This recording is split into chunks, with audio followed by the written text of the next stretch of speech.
So you just got out there and then you reached a moment, you reached a point of decision and you decided, I'm just going to keep going. That's right. Yep.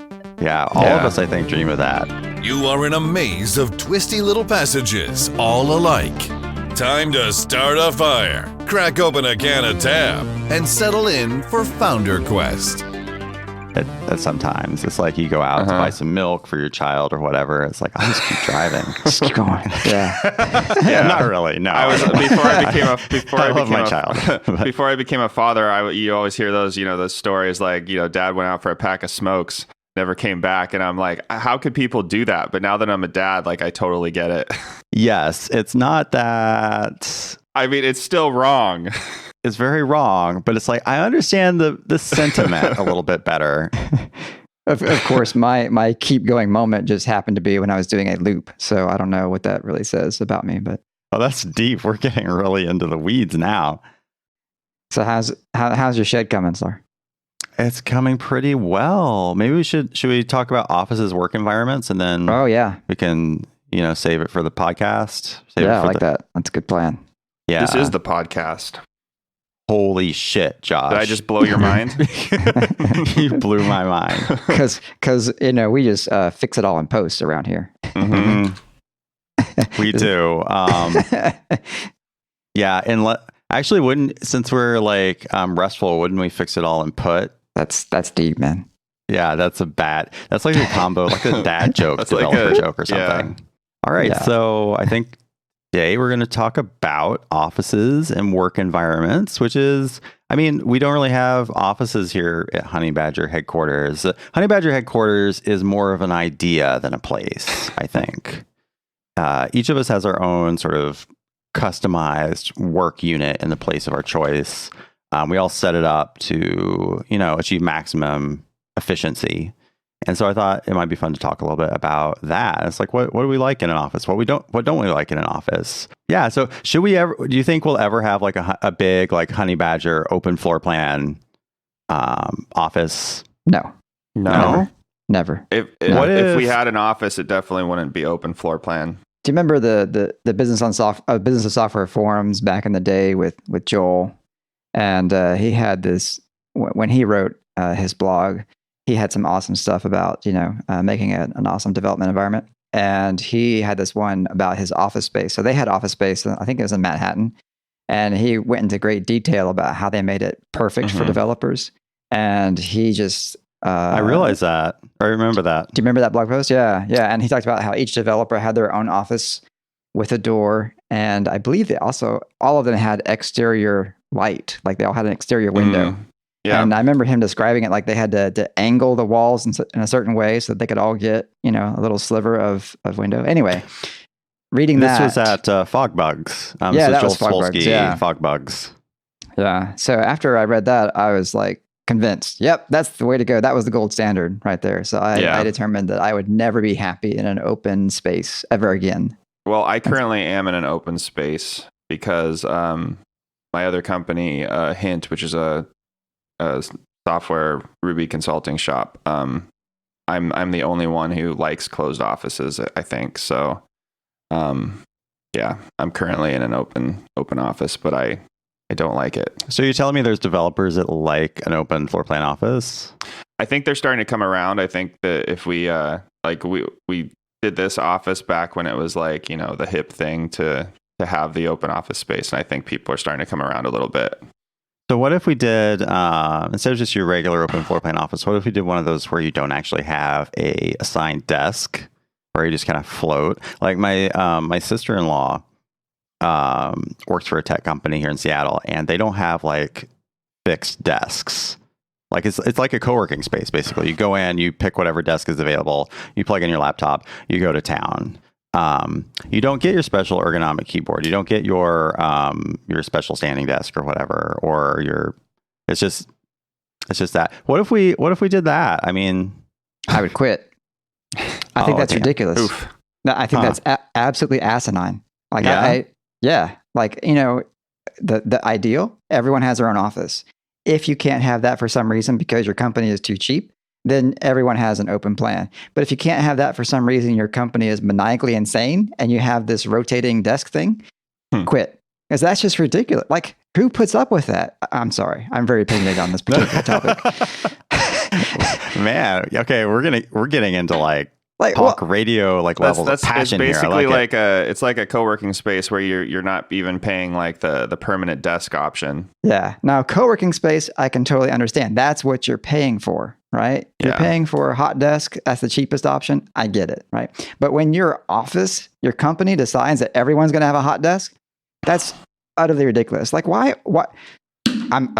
Better yet, don't have an office at all. Yeah, and don't have let people work from home and pay that money to set them up however they want in whatever location they want. Well, I don't know, like she doesn't seem to mind. Like my sister-in-law doesn't really she doesn't really love it, but it's not a deal breaker for her. Like she's not going to quit the company over it or anything like that. But she's also not a cranky like old developer. Are you saying I'm a crusty old cranky developer? Is that what you're saying? I think that makes a difference. Yeah. I'll own that. Yeah, you're a bit of a crusty crab, Ben, but we all got a little crust under our elbows here and there. Well, the number one worst part of an office is the commute. That's the biggest problem that I have with offices is like, you're shuffling everyone into one location, which is hard to get to because no one wants to live there at the same time every day, typically. And then everyone like tries to get out of there at the same time every day, typically. And you have to, again, do this in reverse, right? So if I have to deal with that ridiculous commute, like on the bus or driving in my car or whatever, and I'm dealing with that ridiculousness every day, and then I show up and I don't even have my own place to go to, no. Nope, not doing it. Yeah. Yeah, because like I'm going to adjust my chair to the way that it feels good, right? And like you mentioned the keyboard, right? I'm going to have a keyboard that feels good for me and not some generical keyboard. If I want to work on my laptop all the time, why don't I just do that from my couch, right? The point of going into a place to work is to have it set up to be nice to work according to what you need, not whatever Joe needed yesterday because he happened to be sitting in that spot that you're sitting in today. Yeah. But for the record, the reason you shouldn't work on your laptop on your couch is because of your back. Oh. Yes. At least in my experience, that I did that for too long, and that's how I got back issues. Yeah, like I see pictures of like the kids in these hip startups, or maybe these bigger tech companies where they have these like nests full of bean bags, and people are just laying around with their laptops open, they're coding away. Yeah. It's just like, oh my god, honey, you're gonna pay for that in 10 years. Yeah, you're gonna 10 years later. Yeah, you're gonna wish you had like sat upright with both feet on the floor in your steel case Leap chair and with the optional headrest. I write a lot of code in my Lazy Boy though. Oh, you do? On my laptop. I do. I spend like several hours on a regular basis. Per day, I would say, in my Lazy Boy writing code. Like when I get up early, like I'm up at 4 or 5, whatever. Then I go hop in my Lazy Boy and I'm there for like 2 or 3 hours doing stuff. And I don't have any back problems. It's great. Oh, maybe you don't have the genes. Like maybe you. Yeah. Maybe you have you're the strong backed honey badger. It could be. Like sometimes it feels like I've got a thin glass rod running through the very bottom of my spine, and sometimes it breaks. I don't know. Not recently though, because I've actually.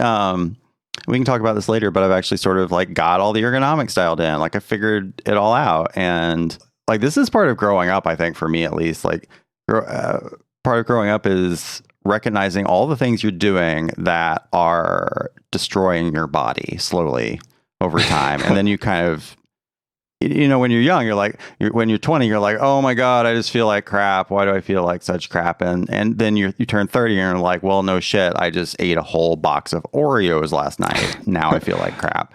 And then you're 40 and then you're like, okay, well, also I just have to get up at 7 a.m. or, I can't sleep in until 10 or I feel like crap. So I don't know. So offices, I'm sorry. I'm kind of getting off topic. So did I mention the reason that I have been working out of this office as opposed to my beloved home office, which is where I would prefer to spend my time. You've got a sweet home office. Why aren't you there? I do. I am not there because I have a almost 3-year-old and a 18-month-year-old, or 18-month-old, and that's a little tough working from home with 2 little kids under 3 running around.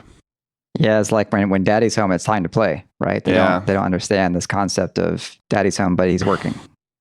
Yeah, it's my office is downstairs, and they spend most of their time upstairs, like the playroom and kitchen and everything is upstairs. So I've got it pretty dialed in that sense, but it's tough. Like our walls are not completely soundproof, so there's a lot of noise. If I ever leave my office, that's when the fun starts. Usually, like, that's kind of an excursion. So it's usually you get the feeling that you're kind of trapped in a box that you can't leave if you want to be productive. Like, why don't you describe your home office a little bit, Josh? Like, I mean, you can't really go there now, but eventually the infestation will sort of diminish, I imagine, and you'll be able to go there again. Yeah, so you've got it set up pretty soon. So why don't you tell us about it? I don't know. I've got a standing desk. It's a sit-stand desk, so it's it's got a motor, so I can got a motor and presets. So basically, I just use 2 presets really. But I don't know. I think I usually prefer to sit. I'll stand occasionally if I'm feeling like it. I have a split ergonomic keyboard. So I recently got an ErgoDox, and I've been really happy with that. I've kind of gradually moved through different types of mechanical keyboards, mostly because I get like hand and wrist pain from typing a lot, and this is the only keyboard that has actually completely eliminated that pain, which is cool. That's basically it. Got an ultra wide monitor. Which one is that? Like, you recently got one and then you returned it and stuff. Like, which one do you end up with? I ended up with it's the LG, the 5K 2K ultra wide. So it's like 5K across and 2K up.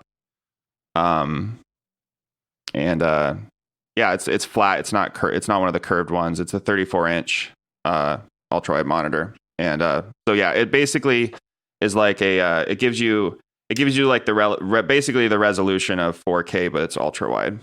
Okay, so is that how much extra screen real estate do you get on that?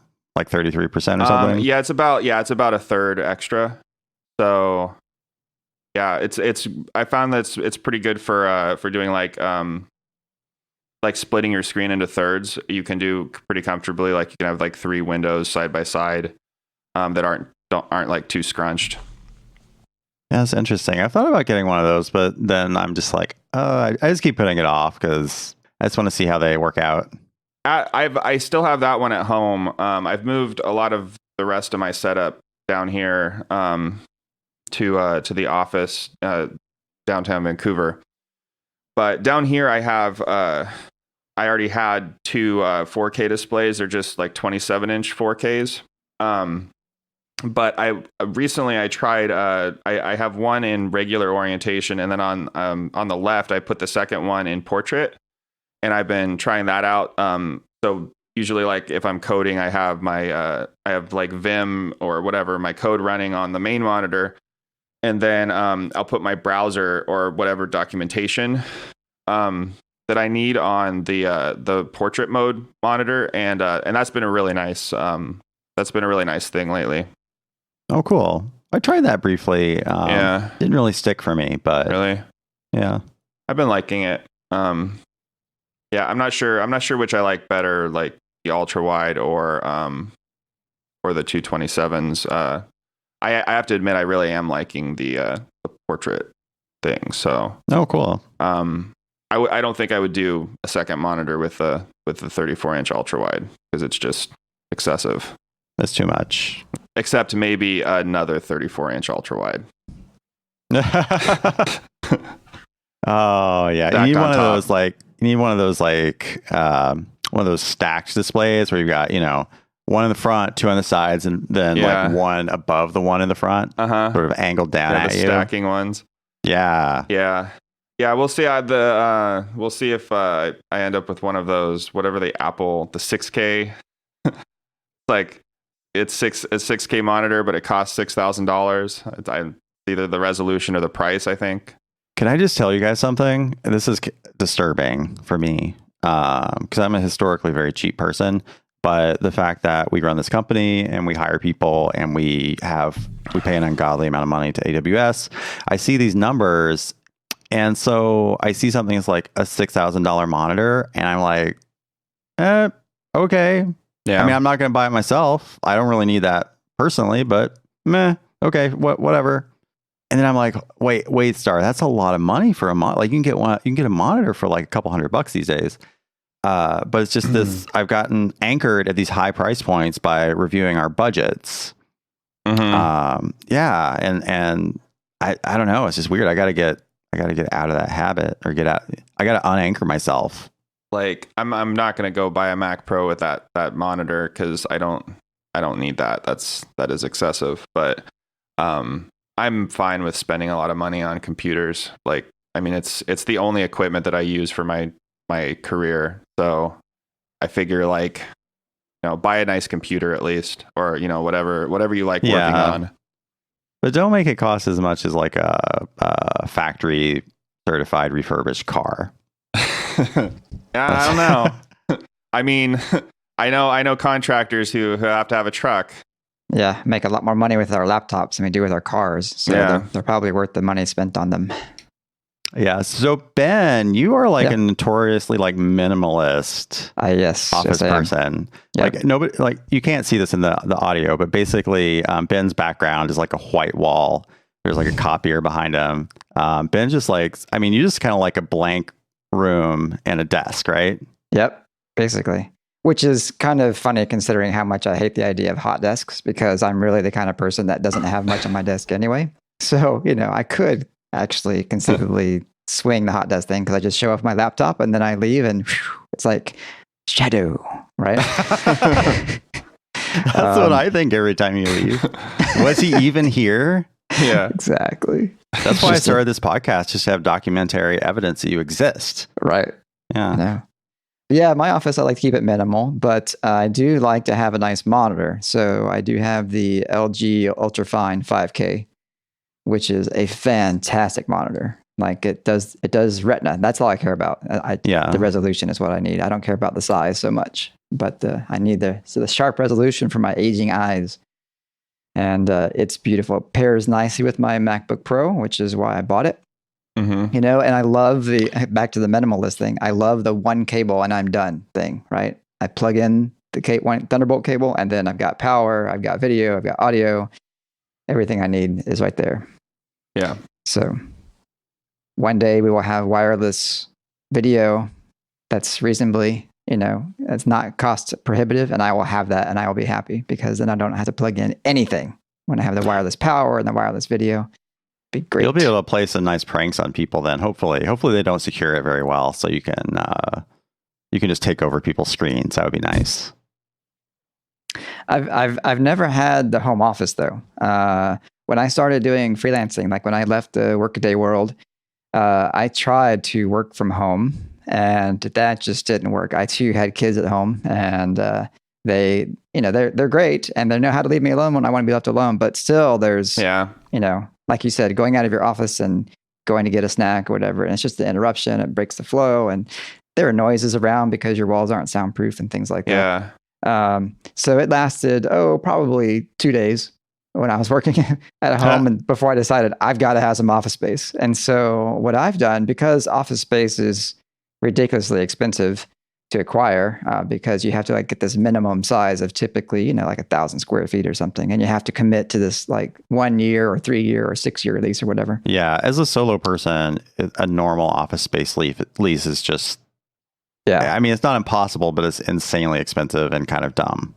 Yeah. It's mostly out of reach. Yeah. Yeah. So your options are, well, you could buy an office condo, but that's pretty limited. Wait, what's an office condo? So an office condo, so you know what a condo is, like a residential condo, you buy this unit inside of a big building, right? Typically. Yeah. Well, an office condo is the same thing. You buy a unit inside of a big office building. So instead of renting or leasing your office on a extended basis, you buy the thing, right? So obviously they're not cheap because you're buying this office space that's inside of an office building that gets leased at crazy rates, but you basically own it. You don't have to rent it. I had no idea that existed, but it makes sense. Yeah. They're not, there's not a lot of them out there, but, and I don't think there are any on the east side of Seattle where I am, which is one problem with the office condo approach. So what I typically do is what I've done over the past, 15 years, or whatever, is sublease. So there's always office space out there that someone has that they're not using. And the circumstances vary widely, but you can typically find something that's good for development work. That's not a budget buster. And that's pretty close to home. So what I did is, I live in, again, east side of Seattle, so the Kirkland area. And near me, I live right by Woodinville, which is a winery district. And it's more of it's like transitioning into the rural area of the King County in Washington. And there just so happens to be a number of wineries here, some that are, that have a little bit of vineyard here, and some that are just like a retail shop, like a tasting room. And so there's an individual here who owns a building that used to be like a Jiffy Lube kind of building. And they converted the garage spaces to these retail wine shops, tasting rooms.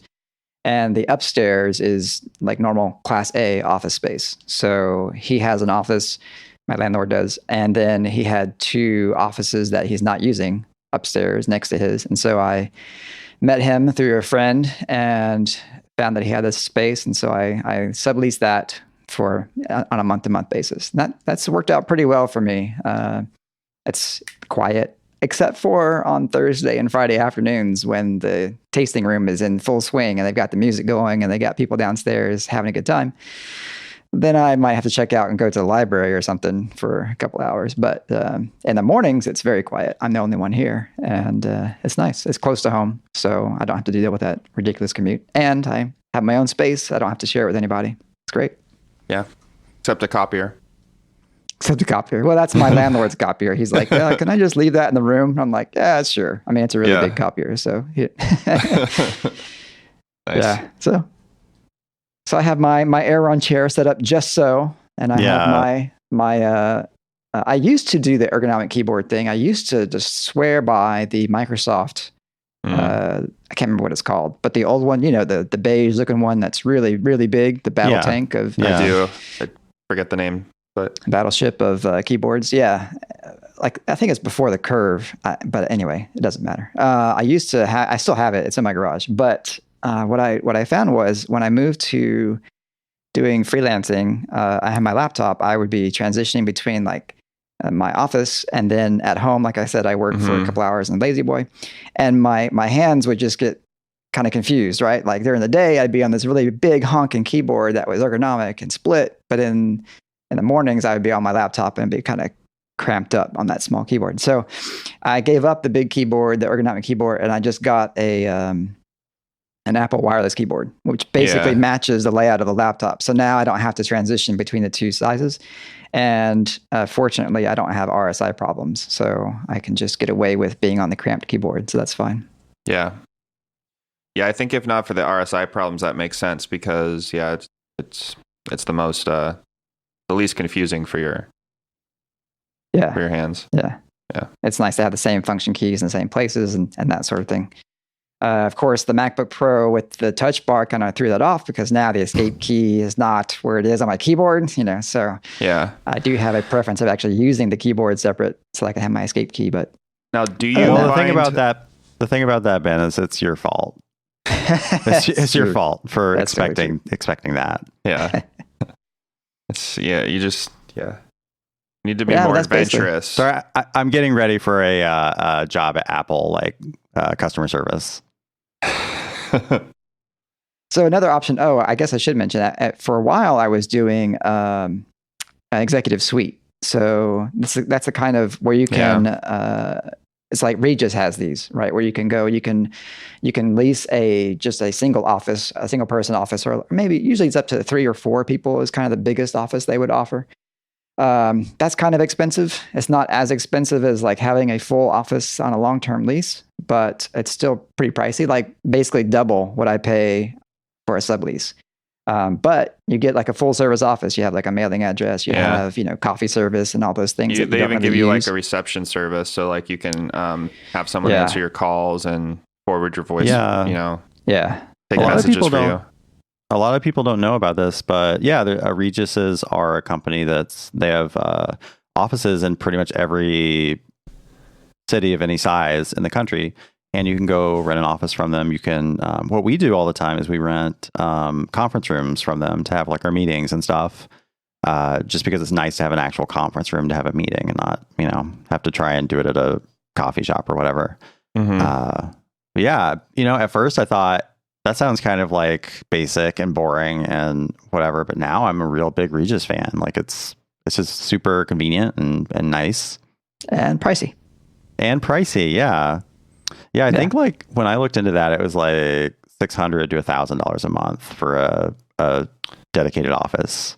Yeah, and they're smart about charging more for the exterior offices. The cheapest ones don't have windows. Yeah, yeah.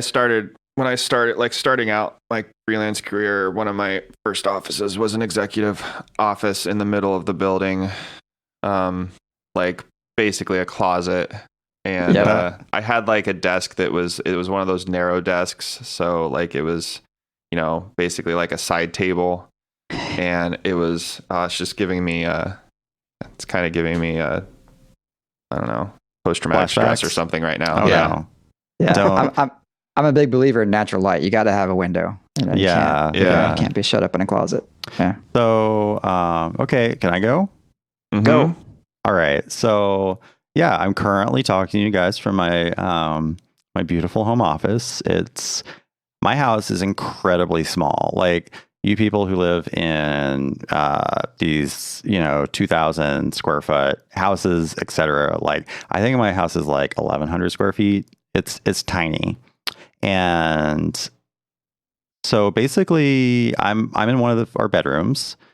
And that means we don't have any guest room or anything like that. So one of my big projects over the past year has been to construct a office in my backyard. So it's like a legit like 350 square foot structure. Like it's the whole deal. Like it's a real building. It's like I had to go down to the city. I had to get permits, pay somebody to do the foundation. And then after the foundation, I basically been doing it all myself with, a little bit of help from people when I just can't carry something by myself. But yeah, for the most part, it's by myself. And like we're getting really close. Like the walls are up, the windows are in, the doors are in. I started putting siding on yesterday, and I'll probably have it, completely sided in a couple more days. Nice. And after that, it's just like electricity and insulation and drywall, and then it's done. So I hope to move in there in the next couple of months. That's super exciting. It is, yeah. So a couple tips on that. If you ever want to like build an office in your backyard, first of all, really consider not doing it, or not doing it yourself unless you just really like construction. Like I kind of enjoy going out there and like doing something physical. But it has taken an insane amount of time and thought and work and all that stuff, because if you come to it from like a developer perspective, like I have very minimal background in construction. I work construction briefly, but so I had an idea of like roughly how things kind of fit together. But there's actually a lot of like detail that you have to get right when you're building any sort of structure. And you have to deal with like getting inspections, and you have to deal with, I don't know. It's just a lot. Like even for something like as basic as like, this is basically like a rectangular building with a closet. Like it's like the simplest possible building you could get. even with that, there's just so many details that you have to figure out so that it will be waterproof, so that it will like meet code. For example, did you know that that walls in a seismically active place like Seattle, walls have to have a certain amount of bracing on them? There's a lot of calculations you have to do, not to necessarily do the engineering for it, but the code lists like all these things you have to do. Like you've got to have so many inches of bracing per inch of wall. Openings can't be, any bigger than XYZ. Basically, like, but the one thing that's interesting that I'll share that is kind of a little bit surprising is that the code, which is the the International Residential Code, it's pretty standard, accepted by a lot of different cities. If you actually read the code, it will basically tell you how to do everything you need to do.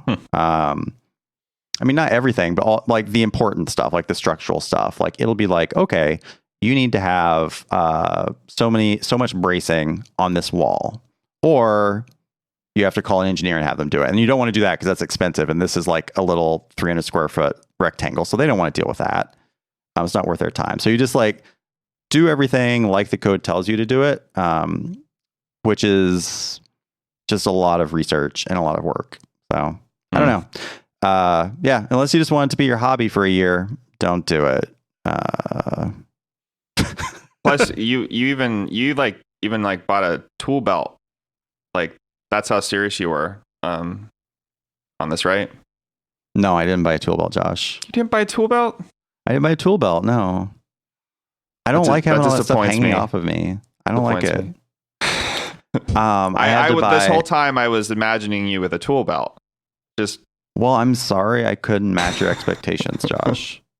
I did have to buy lots of different types of nail guns. Yeah, pro tip. Those are when fun. you're building a building, you use a lot of nails, and you have to use a lot of different types of nails, and each one of those needs its own gun because you don't want to be hammering those. So how many nail guns did you end up buying? I have 3 right now. And that's I'm really kind of like making some of them do double duty. I really probably should have 4. I never would have thought that you'd have to have more than one nail gun. Yeah. You mentioned that if Ida's home that you just take off because it's easier just to hang than try to work with the distractions. I think that's a really good thing. Like just, it's okay to like throw in the towel and just admit that you can't work today if there's too many distractions. I think that's better than trying to like stick it out and work under miserable conditions. I agree. It's one of my favorite things about having my own thing is that I don't have to pretend to work when it's like impossible for me to work. Mm-hmm. It's like I can just be like, okay, this isn't working out.